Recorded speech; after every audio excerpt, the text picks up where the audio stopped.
So Studio O had how many floors? I always thought it was And like two it floors. had no, it had 3 floors. 3 floors. Okay. Yeah, three All floors, right. 3 floors, and we used to hang out on the Kedgemona and them had the art thing on the 3rd floor. Okay.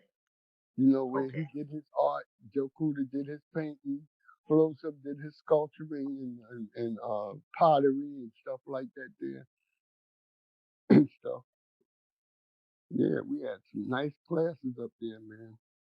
So it's more like it was a it was it was more like a cultural center thing. That's what it was. Okay. All But right.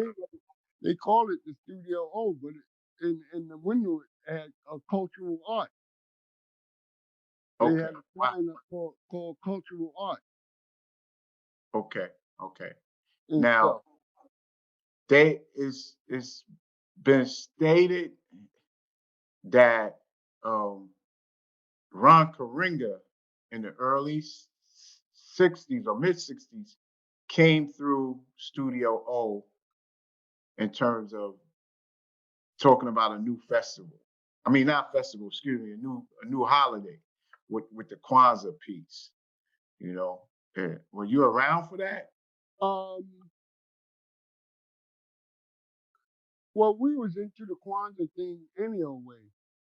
Okay, You know what I'm okay, saying? Because right, Churchimola and all them stayed up on that, okay, okay, and stuff. We was into the Kwanzaa thing anyway. You know what I'm saying?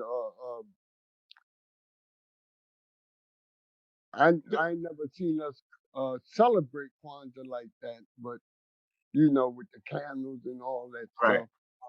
But right, but that was our holiday, Kwanzaa, okay. But how and did stuff.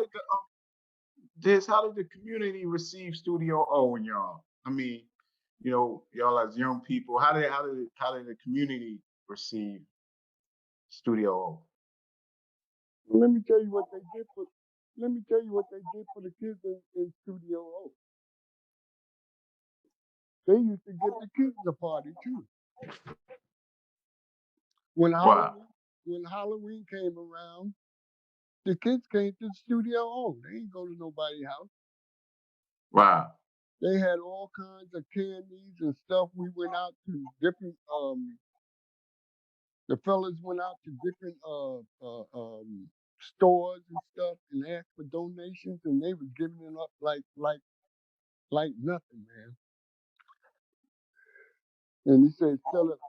Because that was back when kids were going to people's houses and they was giving them razor blades and okay, needles and stuff like that there. So we decided instead of the kids going out to people's houses and getting something bad, you know what I'm saying? We can go out and have these stores to donate different stuff to us so we can give it to the kids. right, right, right, right, So so that was a given, and the people in the community, the black people in the community, which was nothing but black, appreciate that. A lot of parents appreciate that. right. Not only that, they know where their kids was, and their kids used to come around there and do their little art too. You know what I'm saying? They had to set up for them too and stuff, and you couldn't keep the kids out of there. Wow. You couldn't keep the kids out of the studio, and their mother know exactly where they were. So You did know. you have any other friction with St. Peter's No, as other St. than that, they send the cops over. They sent a couple of plainclothes cops over to see what was going on in the studio Uh-huh. and stuff, and tell all kinds of lies. We heard you rape some girl over here and stuff like that. There, I had a Hmm. girl underage in here, and y'all had sex or something like that. There, they were trying to take him over to jail. Wow. Okay. Your father can tell you about that story. Wow. Wow. Yeah. You know what I'm saying? They did everything to try to get us out of there, you know? Wow. Why do you think that? Because we were changing, they were changing the community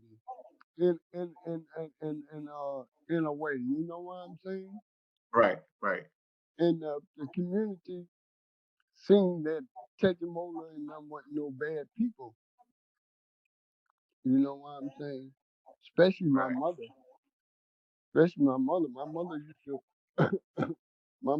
to cook food for them Uh-huh. and Wow. send it around the corner, man, and say, take this to Tejamola and Jaculo and stuff like that there.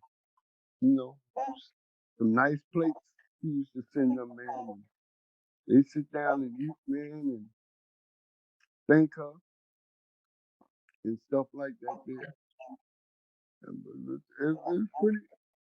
The community accepted them pretty well, man. The Okay. community did. It's just that the political part of it with the church. Okay. You know Oh, what I'm saying? wow. The church didn't like the fact that the Wow. jazz things was going on, the cultural thing was going on, and they must have thought we were some kind of black uh uh uh uh what you call it they must have thought we was into some kind of blackness that revolutionaries or something.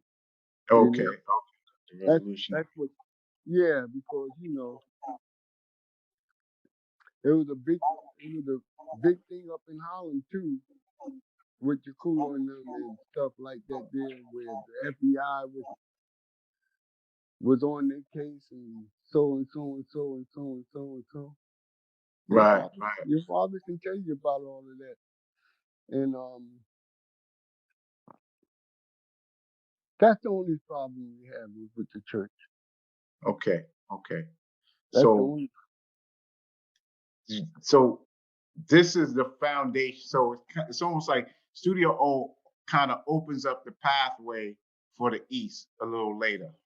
No, yes, no. They opened the path for the East. What I believe what happened there was since Les was part of the G2. political. Yeah, G2 was part of Right. the political game in some Right. kind of way, and he was a teacher in 258 teaching Black history. Right. They seen what was happening at the studio. So when the studio closed down, I don't know what reason why it closed down. Uh, uh, but it was some shaky stuff. You know what I'm saying? Right. Next thing I know was it was gone. You know what I'm saying? Mm-hmm. Mm-hmm. But believe me, we had people coming from the Bronx, from all 5 boroughs coming down to party. The place used I, to be the place used to be so packed we couldn't let people in. I, I kind of, I definitely, I heard stories, and I also heard that there was a couple of um, records, uh, some records that were recorded in there, and it said live from Studio O. I don't know the name of the groups, but I'll see if I can like track that down. But you know, that Well, kind of well, some recorded a lot of stuff in there. Uh, um, the Studio O. yeah, Wow. Okay, I didn't know that. yeah, some wherever some was, he had his little recorders and projectors and stuff. Yeah, yeah. Some rock always had his recorders. His recording man was named Richard, you Wow. know, and he come with that reel to reel tape and record everything. I don't know about the other groups, but I used to see some hooking his recorders up and stuff like that there and play, and I think we were the first ones. Oh, they wouldn't allow us to take it outside. That's what it was. They complained about that. So so when the East came, the East built a stage for Sun Ra and them. Okay. Okay. And that's how it got outside. All You right. know what I'm saying? They ain't bothered. The church didn't bother the East like they bothered us. Okay. So Uh, y'all kind of just by y'all paving the way, y'all got all the blows and the pain. yeah, yeah. We got all the pain, but we hung in there, man. You know what I'm saying? We took it as long as we can take it. Right. And then after a while, they kind of like left us alone because they couldn't do nothing with us. You know what I'm Wow. saying? So They could, what would you say is what would you say Studio O's main contribution to Brooklyn and black culture in general was at that time period? they brought the jazz back to Brooklyn. Okay. They brought the jazz back to Brooklyn and stuff like that there. You know, musicians started moving back to Brooklyn. Well, those who lived in Brooklyn came out and stuff. You know, a lot, a lot of the musicians came out because the Studio O was was really what's happening back then. There wasn't no jazz in Brooklyn Wow. other Okay. other than other than other than the Blue Cornet that came later. Right. Right. Right. You know what I'm saying? And stuff like that there that came much later.